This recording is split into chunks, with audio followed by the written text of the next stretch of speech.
नमस्ते बच्चों। हमारा आज का पाठ है रुबाइयाँ, जो कि कक्षा 12वीं की पुस्तक आरोह भाग 2 में से लिया गया है और जिसे लिखा है फिराक गोरखपुरी ने। तो सबसे पहले हम जानते हैं फिराक गोरखपुरी का जीवन परिचय। फिराक गोरखपुरी उर्दू फारसी के जाने माने शायर थे। इनका जन्म 28 अगस्त 1896 को गोरखपुर में हुआ। इनका मूल नाम रघुपति साहेब फिराक था। इन्होंने रामकृष्ण की कहानियों से अपनी शिक्षा की शुरुआत की। बाद में अरबी, फारसी और अंग्रेजी में शिक्षा ग्रहण की। 1917 ईस्वी में ये डिप्टी कलेक्टर के पद पर चयनित हुए, किंतु स्वतंत्रता आंदोलन के कारण इन्होंने 1918 ईस्वी में इस पद से त्यागपत्र दे दिया। आंदोलन में हिस्सा लेने के कारण 1920 में इन्हें 1.5 वर्ष की जेल भी हुई। ये इलाहाबाद विश्वविद्यालय में अंग्रेजी विषय के अध्यापक भी रहे। इन्हें गुले नगमा के लिए साहित्य अकादमी पुरस्कार तथा ज्ञानपीठ पुरस्कार और सोवियत लैंड नेहरू अवार्ड मिला। सन 1938 ईस्वी में इनका देहावसान हो गया। रचनाएं: गोरखपुरी जी ने शायरी के क्षेत्र में नए कीर्तिमान स्थापित किए और इन्होंने अनेक महत्वपूर्ण कृतियों का निर्माण किया। उर्दू शायरी साहित्य का बड़ा हिस्सा रोमानियत, रहस्य और शास्त्रीयता से बंधा रहा है, जिसमें लोक जीवन और प्रकृति के पक्ष बहुत कम उभर कर सामने आए हैं। नज़ीर, अकबराबादी, अल्ताफ़ हुसैन हाली जैसे कुछ शायरों ने इस परंपरा को तोड़ा है। फिराक गोरखपुरी भी उनमें से एक हैं। फिराक ने परंपरागत भावबोध और शब्द भंडार का उपयोग करते हुए उसे नई भाषा और नए विषयों से जोड़ा। उनके यहाँ सामाजिक दुख दर्द व्यक्तिगत अनुभूति बनकर शायरी में ढला है। इंसान के हाथों इंसान पर जो गुजरती है, उसकी तलख सच्चाई और आने वाले कल के प्रति एक उम्मीद, दोनों को भारतीय संस्कृति और लोक भाषा के प्रतीकों से जोड़कर उन्होंने अपनी शायरी का अनूठा महल खड़ा किया। भाषा शैली: उर्दू शायरी अपने लाक्षणिक प्रयोगों और चुस्त मुहावरेदारी के लिए प्रसिद्ध है। शेर लिखे नहीं कहे जाते हैं। यह एक तरह का संवाद होता है।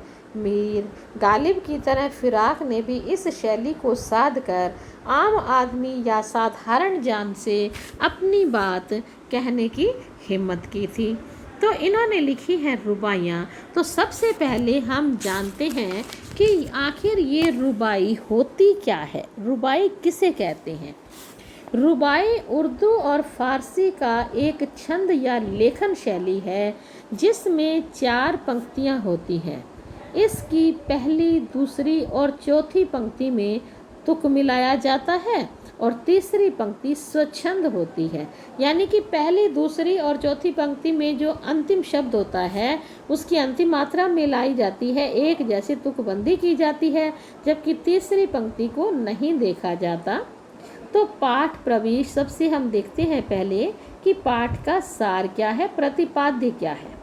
उर्दू साहित्य का एक बड़ा हिस्सा रोमानियत, रहस्य और शास्त्रीयता से बंधा रहा है, जिसमें लोक जीवन और प्रकृति के पक्ष बहुत कम उभर कर आए हैं। नज़ीर, अकबराबादी, अल्ताफ़ हुसैन हाली जैसे जिन शायरों ने इस रिवायत में होता रिवाज, परंपरा को तोड़ा है, उनमें एक प्रमुख नाम फिराक गोरखपुरी का भी है। फिराक के रुबाइयों में हिंदी का एक घरेलू रूप दिखता है। भाषा सहज और प्रसंग भी सूरदास के वात्सल्य वर्णन की सादगी की याद दिलाता है। लोका देना, घुटनियों में लेकर कपड़े पहनाना, येसुओं में कंघी करना, नरम दमक, रूपवती मुखड़ा, जिदियाया बच्चा, रस की पुतली, ये कुछ विलक्षण प्रयोग हैं। हिंदी, उर्दू और लोक भाषा के अनूठे गठबंधन, जिसे गांधी जी हिंदुस्तानी के रूप में पलवित करना चाहते हैं थे। माँ आईना हाथ में लेकर बच्चे को बहला रही है। देख आईने में चांद उतर आया है, चांद की परछाई भी चांद ही है। कल्पना की आंख का भला क्या मुकाबला। रूपवती मुखड़े पे नर्म दमक लाने के लिए छठे 6 माह से पर्व त्योहार पर ही सही कुछ नन्ही फरमाइशें भी पूरी कर दी जाती हैं। दिवाली में चीनी मिट्टी के खिलौने, राखी में बिजली की चमक के लच्छे। रक्षाबंधन एक मीठा बंधन है। रक्षाबंधन के कच्चे धागों पर बिजली के लच्छे हैं। रक्षाबंधन सावन में आता है। सावन का जो संबंध झीनी घटा से है, घटा का जो संबंध बिजली से है, वही संबंध भाई का अपनी बहन से है। तो इन्होंने अपनी रुबाइयों में इन सब की भावनाओं को उकेरा है। तो सबसे पहले हम पढ़ते हैं उनकी प्रथम रुबाई। आंगन में लिए चांद के टुकड़े को खड़ी, आंगन में लिए चांद के टुकड़े को खड़ी, हाथों पे झुलाती है उसे गोद भरी। रह रह के हवा में जो लौका देती है, गूंज उठती है खिलखिलाती है बच्चे की हंसी। आप देख रहे हैं माँ किस प्यार से अपने बच्चे को खिला रही है, उसे सुला रही है, हवा में उसे छलका कर किस तरह से उसे खुशी देने की कोशिश कर रही है। तो सबसे पहले हम देखते हैं इसके शब्दार्थ। चांद का टुकड़ा, बहुत सुंदर, बहुत प्यारा, चांद की तरह सुंदर।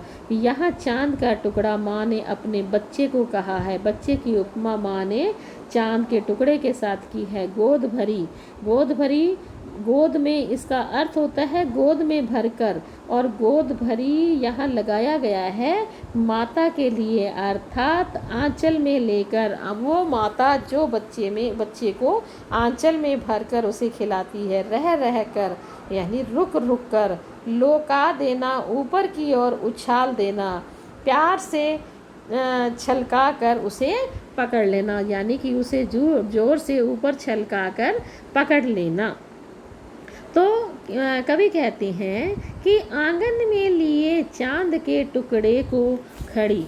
इसमें शायर कहता है कि एक माँ अपने चांद के टुकड़े को, अर्थात अपने बेटे को अपने घर के आंगन में लिए खड़ी है।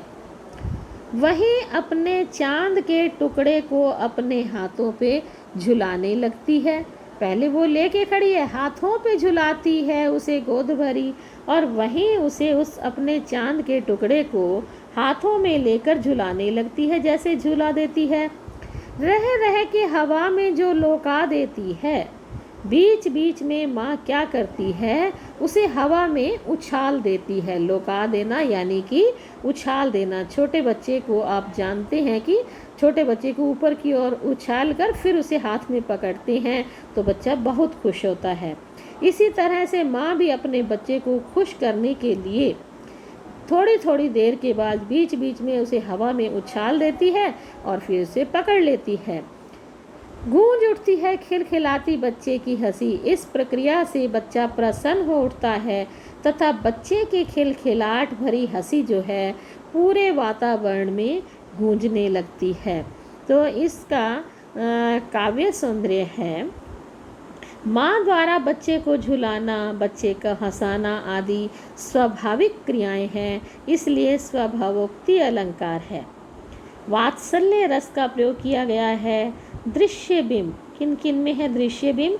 आंगन में लिए चांद के टुकड़े को खड़ी, गोद भरी, हाथों पे झुलाती, हवा में जो लौका देती। इनमें क्या है? इनमें दृश्य बिंब है। अंतिम पंक्ति में श्रव्य बिंब है। चांद के क्यों जब खिलखिलाती हंसी को सुनते हैं तो यहाँ पे श्रव्य बिंब है। चांद के टुकड़ा एक मुहावरा है, इसलिए सुंदर मुहावरेदार भाषा का प्रयोग किया गया है। रह रह में पुनरुक्ति प्रकाश अलंकार है।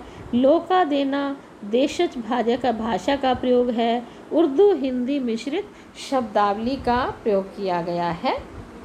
वात्सल्य रस की प्रधानता है। अगली रुबाई। नहला के छलके निर्मल जल से उलझे हुए गेसुओं में कंघी करके किस प्यार से देखता है बच्चा मुंह को, जब घुटनियों में लेके है पहनाती कपड़े। बच्चे के स्वाभाविक जो क्रियाएं होती है माँ बहुत खुशी से करती है, और इन पंक्तियों में माँ के द्वारा बच्चे की नहलाने की प्रक्रिया का वर्णन किया गया है। छलके का मतलब होता है हिलाना, हिलते डुलते धीरे धीरे हिलते रहना। निर्मल स्वच्छ साफ। गेसुओं मीन्स होती है बालों में। घुटनियों मीन्स होता है घुटनों में। पहनाती मीन्स होता है पहनाना, यानी कि कपड़े पहनाना। इसमें माँ बच्चे के नहलाने की प्रक्रिया का माँ के द्वारा बच्चे को नहलाने की प्रक्रिया का वर्णन किया जा रहा है। शायर कहता है कि माँ अपने बच्चे को स्वच्छ जल से नहलाती है। उसके उलझे हुए बालों से पानी छलक रहा है। उसके जो बाल उलझे हुए हैं उनसे पानी छलक रहा है। नहलाने के बाद माँ क्या करती है? माँ बच्चे के बालों में कंघी करती है। उलझे हुए गेसुओं में कंघी करके माँ बच्चे के बालों में, उलझे हुए जो बाल हैं उसमें कंघी करती है। जब वह उसे अपने घुटनों में लेकर कपड़े पहनाती है तो बच्चा अत्यंत स्नेह से माँ के मुख को निहारता रहता है। माँ बच्चे को पहले नहलाती है, उलझे बालों में कंघी करती है, और जब वह उसे अपने घुटनों में लेकर पोंछकर उसे टॉवल से उसे कपड़े पहनाती है तो बच्चा प्यार से माँ के सुंदर मुखड़े को निहारता रहता है। इसमें बच्चे की स्वाभाविक क्रियाओं का वर्णन किया गया है। माँ के स्नेह का स्वाभाविक वर्णन है, इसलिए स्वभावोक्ति अलंकार है। वात्सल्य रस की सहज अभिव्यक्ति है। छलके छलके में पुनरुक्ति प्रकाश अलंकार है और कंघी करके में अनुप्रास अलंकार है।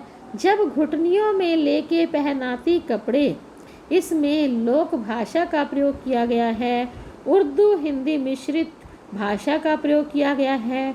दृश्य बिंब है और रुबाई छंद का प्रयोग किया गया है। तो इस तरह से अभी तक आप इस पहली वीडियो से इन दो रुबाइयों को देखकर दोबारा से इनका व्याख्या देखिए और इनको याद कीजिए। अगली रुबाइयों की व्याख्या हम करेंगे अगली वीडियो में। धन्यवाद।